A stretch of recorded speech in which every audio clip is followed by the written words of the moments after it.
Hi guys नमस्ते welcome back with a new video guys आज म तपाईहरुलाई कुरा गर्न गइरहेको छु नागरिक एप नेपाल सरकारद्वारा प्रदान गरिने सबै किसिमका सेवालाई डिजिटलाइज गरी एकीकृत प्लेटफर्मबाट सेवा प्रदान गर्ने भन्दै शुक्रबारदेखि नागरिक एप सञ्चालनमा ल्याएको हो। यस एपबाट नागरिकले प्यान कार्ड सम्बन्धी आवेदन प्रदान गरी प्यान नम्बर प्राप्त गर्ने र सरकारलाई तिरेको करको विवरण समेत मोबाइल सेवा मार्फत नै जानकारी लिन सक्नेछन्। यस एप मार्फत नागरिकता राहदानी शैक्षिक प्रमाणपत्र र मतदाता परिचय पत्रको विवरण प्राप्त गर्न सक्नेछन् भने नागरिक लगानी कोष, सञ्चय कोष र सामाजिक सुरक्षा कोषको खातामा जम्मा भएका रकम तथा ऋण विवरणको जानकारी लिन सक्नेछन्।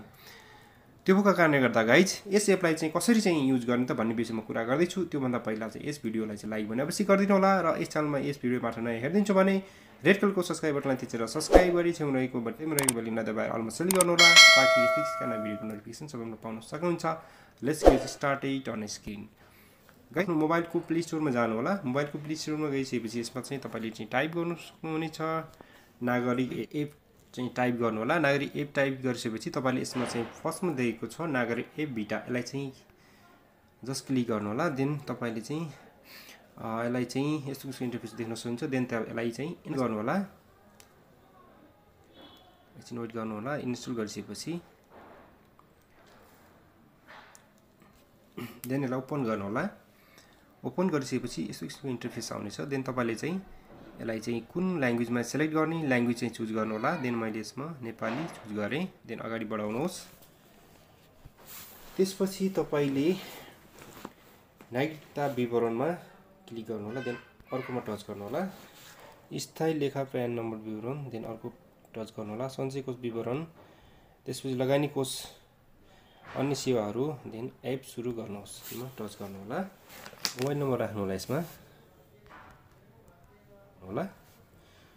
देन प्रमाणीकरण कोड आउनेछ मोबाइलमा, त्यो मेसेजमा हेर्नु होला। देन यसमा आएको छ 1177।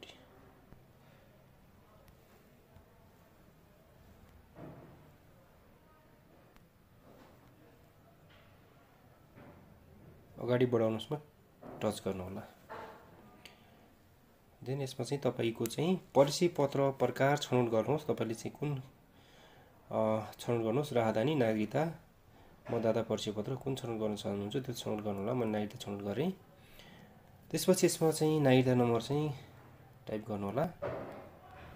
त्यसपछि जारी गरिएको जिल्ला गर्नु होला। त्यसपछि यसमा जन्ममिति,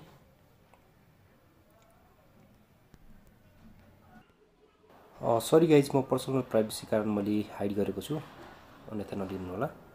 नागरिकता जारी मिति, नागरिकता जारी गरेको मिति पनि राख्नु होला। यसरी चाहिँ नागरिकताको चाहिँ डिटेल चाहिँ भरिसकेपछि तपाईले चाहिँ अगाडि बढाउन क्लिक गर्नु होला।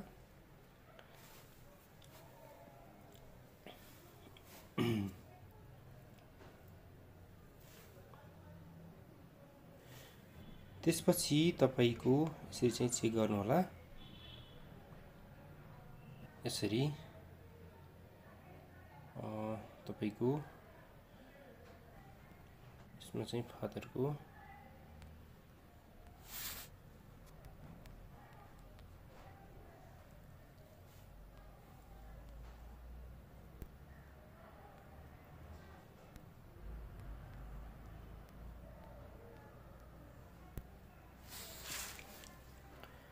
त्यसपछि यति विवरणहरू चाहिँ बाँकी रहेको विवरण छोडिसकेपछि भरिसकेपछि तपाईले चाहिँ अगाडि बढाउनुमा क्लिक गर्नु होला। त्यसपछि तपाईले यसमा पिन कोड चाहिँ सेटअप गर्नु होला। तपाईले चाहिँ 4वटा पिन कोड नम्बर चाहिँ राख्नु होला, आफूले चाहिँ सम्झिने कोड नम्बर। तपाईले चाहिँ यो कोड चाहिँ राखेर चाहिँ ओपन गर्नुपर्ने हुन्छ। यो कोड चाहिँ सम्झिने कोड चाहिँ राख्नु होला तपाईले।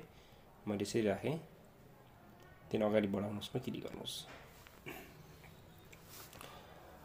यसरी तपाईले चाहिँ देख्न सक्नुहुन्छ मेरो चाहिँ सम्पूर्ण डिटेल चाहिँ भरेर एप चाहिँ सुचारु भएको छ। तपाईले सुन्न सक्नुहुन्छ।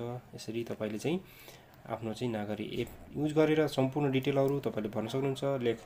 स्थायी लेखा, शैक्षिक विवरण, त्यसपछि नागरिक लगानी कोष, सञ्चय कोष, सामाजिक सुरक्षा कोष, मेरो गुनासो, नागरिकता, राहदानी, मतदाता परिचय पत्र सम्पूर्ण कुराहरु यस एपबाट सम्पूर्ण कुराहरु एपबाट तपाईले लिन सक्नुहुन्छ। यो एप एकदमै चाहिँ राम्रो एप्लिकेसन रहेको छ। नेपाल सरकारले भर्खरै जारी गरेको छ यो एप्लिकेसन। तपाईको मोबाइल पनि डाउनलोड गरेर तपाईले चाहिँ सम्पूर्ण आफ्नो डाटाहरू यस एप मार्फत तपाईले भर्न सक्नुहुन्छ।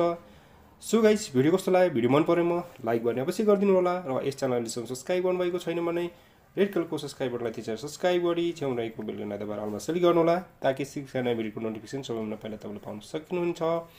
Thank you for keep watching guys. See you in the next video. Till then, okay, bye bye and Jai Nepal.